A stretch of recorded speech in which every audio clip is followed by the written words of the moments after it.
Chromebooks are wonderful devices for the classroom, and with a few small changes, you can make them even better. These changes will make it easier for your teachers to use Chromebooks for instruction and help your students focus on their classwork.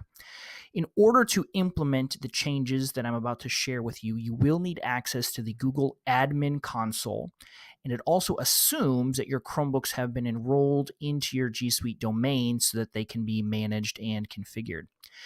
Many more tips like these are available in my book, The Chromebook Classroom, which is a comprehensive look at how Chromebooks are being used in education. You can visit chrm.tech to learn more or look up the book on Amazon.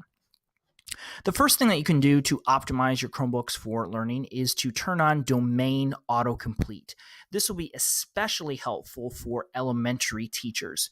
What this will do is that when the login screen is presented to your students, the at portion of your domain will already be filled in. Some districts have a very long, very complex domain name, and so this will simplify the login process, which will allow them to sign in quicker. At the bottom of your screen, you'll see the path within the admin console where you can make this change. So for this one, you would log into the admin console, you go to Device Management, Chrome, Device Settings, and then you would scroll down on that page until you see Sign In Settings. Once your students have signed in, you can automatically configure the Chrome browser to load a set number of pages. This is very helpful to help getting students started quicker. I would recommend asking teachers what websites they are constantly sending their students to. My guess is that Google Classroom will be one of the most popular. Why make a student open up the web browser and type in classroom.google.com if you can just do it automatically? So in the admin console, there's a section for pages to load on startup, and you can list 3 to 5 pages in that section, which will automatically open up when a student logs in. It's important that you talk with your teachers to determine which pages will be the most useful. If you don't want to automatically load a page on startup, you might want to push out that page as a bookmark. You can create a folder of district curated bookmarks that you push out to student devices. This is very helpful for things like the Media Center website, which might have research tools on it, your lunch menu, school calendar, gradebook login, things like that. Students sign in fairly quickly, but they very frequently forget to sign out, and this can lead to all kinds of problems.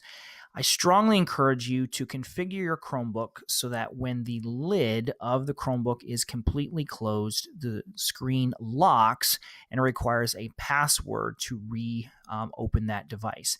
This will prevent a student at the end of the hour from closing a Chromebook, putting it back in the cart. The next student comes in, opens it up, and is able to access the student's account.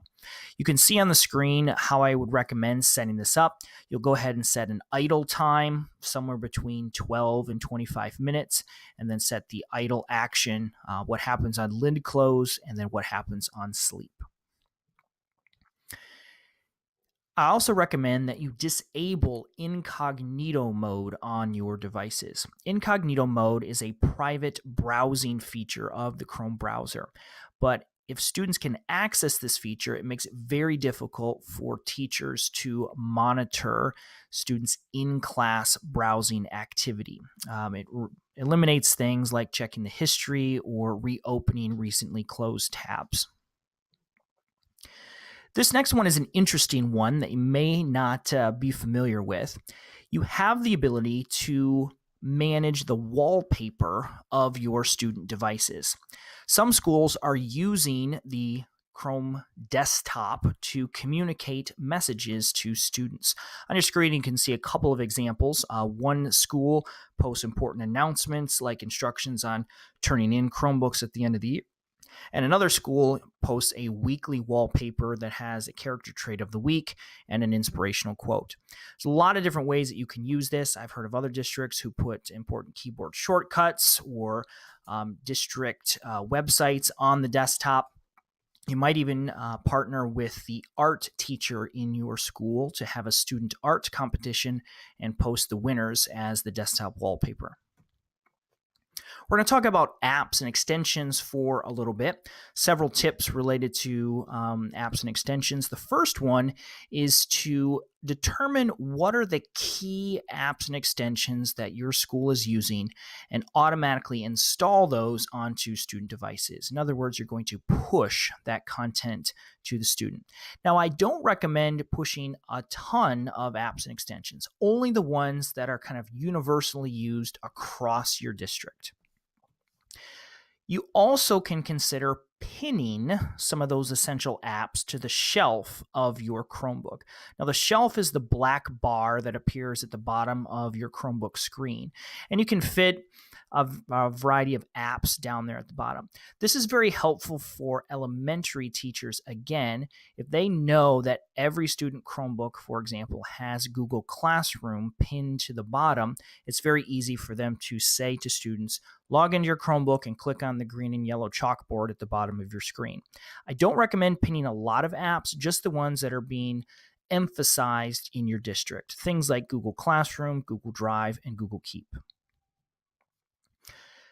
For all of the other apps, I recommend whitelisting them. Teachers may request special apps for their class. Every math teacher has a favorite calculator app. You may have a physics teacher who has a special app that he or she wants approved. I don't see a reason to push these tools. Instead, I would create an approved list and allow students to install these various tools if they take that class. It's kind of silly to think of, an algebra app being pushed onto a kindergartner's Chromebook. So create this whitelist and let students install them as requested. The last tip that I have for you is to consider what you will do when students violate your school's technology rules and guidelines, whether that's the district guidelines or an individual teacher's in-class policy. In the past, we've simply revoked that student's technology permission. But as technology has moved from being an enrichment activity to a standard and essential part of classrooms, that has become more and more difficult. Instead of punishing the student, you really end up punishing the teacher because they have to develop a whole new lesson plan for the kid who can't use technology. You can set up a student penalty box or a detention area in the admin console and enforce additional restrictions on that group while student is being penalized for their behavior. There's a lot of different things that you can do. Some of my recommendations include disabling the audio port, which would prevent students from listening to music on their Chromebook, locking the USB port so that students can't load external media from like a flash drive onto Google Drive, disabling the webcam, blocking images, or restricting their access to the Chrome Web Store and installing apps and extensions. Students would be in that penalty box for a set period of time, after which they would be removed and placed back into their normal student group, and the normal policies would apply. These are 10 tips for optimizing your use of Chromebooks in the classroom. Most teachers really do want to use technology in the classroom, but sometimes the classroom management and just the technical end of things can be overwhelming. Applying these 10 things will make it easier for them to use the technology that you